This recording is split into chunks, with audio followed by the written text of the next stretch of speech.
नमस्कार दोस्तों, स्वागत है आपका कोटा एजुकेशन पॉइंट की लाइव क्लासेस में।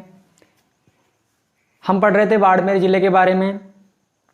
अगली वाली क्लास में हमने ये देख लिया था कि बाड़मेर ज़िले में कौन कौन से स्थान हैं और इसका भौगोलिक क्षेत्र क्या क्या, इन सभी के बारे में अपन ने अध्ययन कर लिया था। वैसे मैं आपको वापस से इनके बारे में थोड़ा सी क्विक रिवाइज बता देता हूँ ताकि आपको दिमाग में वापस से इसकी जो थीम है वो तरोताज़ा हो जाए। अपन ने देखा था कि बाड़मेर जो ज़िला है, बाड़मेर ज़िले की अगर बात करें तो यहाँ के परिवहन कोड की, तो यहाँ का परिवहन कोड होता है 04 RJ 04।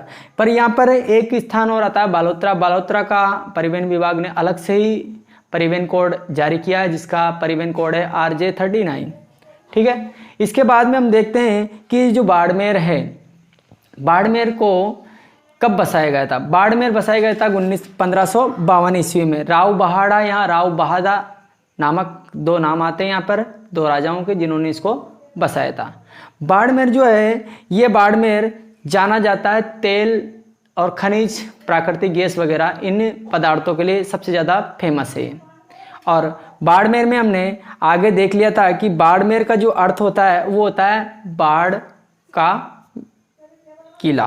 क्या होता है? बाढ़ का किला। तो इसके बाद में अपन इसकी अगर भौगोलिक इसकी बात करें तो बाड़मेर जो है वो बाड़मेर कहाँ स्थित है। जैसे मान लो ये राजस्थान का जिला है, मतलब राजस्थान है, और राजस्थान में बाड़मेर की स्थिति यहाँ पे आती है। बात करते हैं अपन इसकी सीमाओं की। बाड़मेर की एक ऐसा जिला है जिसकी अंतर्राष्ट्रीय, अंतर्राज्यीय और जिलों के साथ भी सीमा लगती है। अंतर्राष्ट्रीय सीमा इसकी लगती है पाकिस्तान के साथ, अंतर्राज्यीय सीमा लगती है इसकी गुजरात के साथ, और जिलों एक तो जैसलमेर है, जोधपुर है, पाली है और जालौर, इन 4 जिलों के साथ भी इसकी सीमा लगती है। पाकिस्तान की अगर सीमा की बात की जाए कि पाकिस्तान के साथ ही कितनी लंबाई की सीमा बनाता है तो 228 किलोमीटर इसका आंसर होगा। इसके बाद में हमने देखा था अगर इसको संभाग की दृष्टि से देखा जाए तो ये 7वें संभाग में इसको रखा गया है। बीकानेर को 7वें संभाग में रखा गया है। इसके बाद में यहाँ की जलवायु के बारे में अध्ययन करें अपन तो शीत में क्या, सर्दियों के दिनों में क्या होता है, यहाँ का जो टेम्परेचर होता है वो 0 डिग्री तक चला जाता है, और गर्मी के दिनों में यहाँ का टेम्परेचर होता है 50 डिग्री।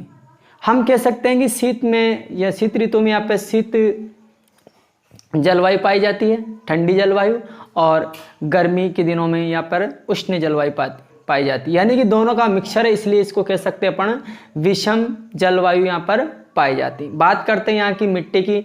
मिट्टी में क्या है, यहाँ पर एक नदी बहती है जिसका नाम है लूनी नदी। ऐसा कहा जाता है कि जो लूनी नदी है वो बालोतरा के पहले मीठी होती है और बालोतरा के बाद में जैसे बाड़मेर में प्रवेश करती है तो ये खारी हो जाती है, इसलिए इसको आधी खारी और आधी मीठी नदी के नाम से भी जाना जाता है। और कालिदास ने इस नदी को अंतःश्रीरा नदी का नाम भी दिया गया है। अब यहाँ की मिट्टी के बारे में बात करें तो यहाँ पर जो मिट्टी पाई जाती है रेतीली मिट्टी, क्योंकि ये पश्चिमी मरुस्थल का भाग माना जाता है। रेतीली मिट्टी में भी अगर इसकी प्रकृति की बात करें तो यहाँ लवणीय मिट्टी सबसे ज़्यादा पाई जाएगी। ठीक है, इसके बाद में अपन बात कर लेते हैं यहाँ के जो फसलें वगैरह। फसल में कौन सी फसल ज़्यादा बोई जाती है? यहाँ की बाजरा और जो है ग्वार, वो ज़्यादा यहाँ के प्रसिद्ध है। इसके बाद में हम देखते हैं कि यहाँ की सिंचाई जो परियोजना है तो यहाँ पर मुख्य रूप से 2 सिंचाई परियोजनाएं। पहली है इंदिरा गांधी नहर सिंचाई परियोजना और दूसरी है आपके नर्मदा घाटी सिंचाई परियोजना। बात की जाती है नर्मदा घाटी सिंचाई परियोजना बाड़मेर में कहाँ तक आती है तो इसका आंसर जाएगा आपका गुड़ामालानी तक। कहाँ तक आएगी ये?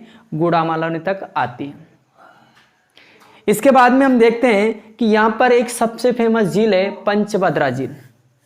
ये पंचभद्रा झील क्यों प्रसिद्ध है? क्योंकि ये सबसे ज़्यादा खारे पानी की जो झील है यहाँ पे वो पंचभद्रा झील है, जिसमें 98% क्या पाया जाता है? सोडियम क्लोराइड पाया जाता है। यहाँ की जो खारवाल जनजाति है यहाँ से नमक का उत्पादन करती है और सबसे अच्छा नमक इसी झील के द्वारा निकाला जाता है। हम इसके थोड़े पार्ट में आगे बढ़ते हैं तो आपके आगे आता है मल्लीनाथ का मेला। जो मल्लीनाथ पशु मेला है, ये मल्लीनाथ पशु मेला बढ़ता कहाँ है? इसको देखा जाए तो ये बढ़ता है तिलवाड़ा में। कहाँ बढ़ता है? तिलवाड़ा में। तो सबसे पहले तो आप इसका क्या ध्यान रखोगे? स्थान कहाँ पर है? यह है तिलवाड़ा, और तिलवाड़ा कहाँ पड़ता है? बाड़मेर में। ठीक है, बात करते हैं इसकी कि ये इसका लगने का जो समय, मेला लगने का, तो उस समय क्या है? यह है चैत्र कृष्ण पक्ष 11 से इसी चैत्र शुक्ल 11 तक ये बढ़ता जाता है। अब ये क्यों प्रसिद्ध है? क्योंकि ये राजस्थान का सबसे बड़ा पशु मेला है। आपके लिए इंपॉर्टेंट हो जाता है कि राजस्थान का सबसे बड़ा पशु मेला, राजस्थान का सबसे बड़ा पशु मेला, किससे? संख्या की दृष्टि से सबसे बड़ा पशु मेला। और एक और बात है, ये सबसे प्राचीन भी है। इसी के साथ ये क्या है? सबसे प्राचीन पशु मेला भी माना जाता है। क्या माना जाता है? पशु मेला। ठीक है, इसमें हम बात करते हैं कि ये क्यों प्रसिद्ध है। ये इसलिए प्रसिद्ध है कि यहाँ पर जो घोड़े बिकने आते हैं वो होते हैं मालानी नस्ल के। ध्यान रखें, मालानी, कौन सी नस्ल है उसकी? मालानी नस्ल के घोड़े, घोड़ों के लिए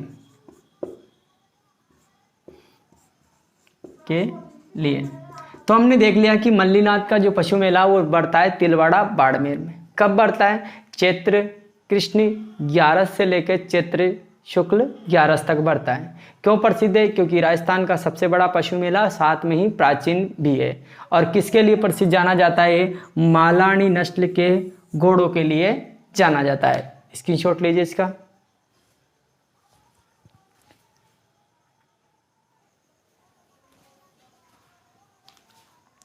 बात करते हैं अपन रणछोड़राय मंदिर की। तो सबसे पहली बात तो ये आती है कि रणछोड़राय मंदिर जो है ये कहाँ पर स्थित है, किसको समर्पित है, कौन सी जनजाति के लोग इसके पूजा आस्था और यहाँ पे पूजा के लिए जाते हैं। सबसे पहले बात करते हैं इसके स्थान की। तो इसका स्थान है खेड़। क्या है? खेड़। खेड़ पड़ता है बाड़मेर में। और आपने देखा होगा ये जो खेड़ है ये मारवाड़ के जो राठौड़ वंश था, खेड़ मारवाड़ का जो राठौड़ वंश था उसकी द्वितीय राजधानी भी क्या थी? खेड़ थी। तो यहाँ लिख सकते हैं अपन खेड़ क्या है यहाँ पे कि मारवाड़ के कौन सा राठौड़ वंश, कौन सा वंश था वहाँ पे? राठौड़ वंश की दूसरी राजधानी, इसको लिख सकते हैं अपन दूसरी राजधानी। क्या है? राजधानी खेड़। बात होगी इसके स्थान की। स्थान के बाद में हम इसके आगे देखते हैं कि इसका निर्माण किसने करवाया था। इसका निर्माण करवाया था, निर्माण की बात करें तो राव आसकरण ने। किसने करवाया था? राव आसकरण ने। ये रणछोड़राय मंदिर, रणछोड़ दास जो थे क्या थे? रणछोड़राय मंदिर जो है किस भगवान को समर्पित है? तो ये कृष्ण का मंदिर है। किसका? कृष्ण भगवान का मंदिर। तो यूं लिख सकते हैं अपन कृष्ण भगवान को समर्पित। कृष्ण भगवान को ये समर्पित है। यहाँ पर आपने देखा कोई रेगिस्तान पाया जाता है और रेगिस्तान में का जो पशु है वो क्या है? जब मतलब जाज क्या है, कौन सा पशु है? वो है ऊंट। ऊंट को जो पालने वाली जाति होती है उसका नाम होता है रेबारी। क्या नाम होता है उसका? रेबारी। यानी कि ये मंदिर किसका आस्था स्थल माना जाता है? यह है राय का, या इसी को बोला जाता है रेबारी।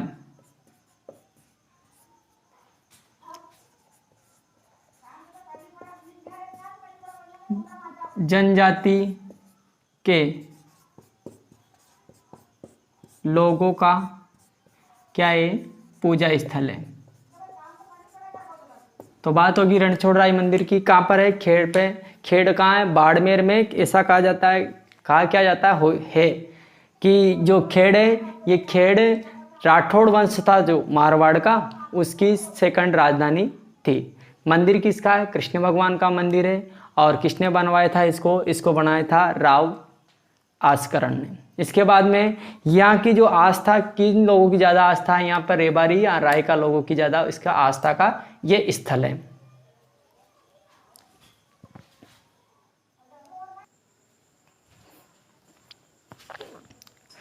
रणछोड़राय मंदिर के बाद हम देखते हैं कि जो रणछोड़राय मंदिर था वो तो कहाँ था? खेड़ में था। और ये किसको था? भगवान विष्णु या कृष्ण भगवान को समर्पित था। इसके बाद में हम देखते हैं कि राजस्थान का खजुराहो, राजस्थान का खजुराहो जो है ये इम्पोर्टेंट है, क्योंकि यहाँ पर अपन ने जब 12 जिले का जिला दर्शन पढ़ा था उसमें हाड़ौती का खजुराहो के बारे में अध्ययन किया था। तो हाड़ौती का अगर खजुराहो पूछा जाए वो तो है 12 में स्थित, ठीक है। और राजस्थान का जो खजुराहो वो कहाँ स्थित है? वो स्थित है किराड़ू में। और किराड़ू कहाँ पड़ता है? बाड़मेर में। कहाँ पड़ता है? बाड़मेर में। बात होगी इसके स्थान की। स्थान के बाद हेलो दोस्तों, कुछ टेक्निकल प्रॉब्लम के कारण वीडियो अपलोड नहीं हो पा रही आगे वाली। अगली क्लास में आपको इस बाड़मेर रिफाइनरी के बारे में बताया जाएगा। तो कल मिलते हैं अपन 9 बजे। थैंक यू, धन्यवाद। सॉरी इसके लिए टेक्निकल प्रॉब्लम में थोड़ी बहुत। धन्यवाद।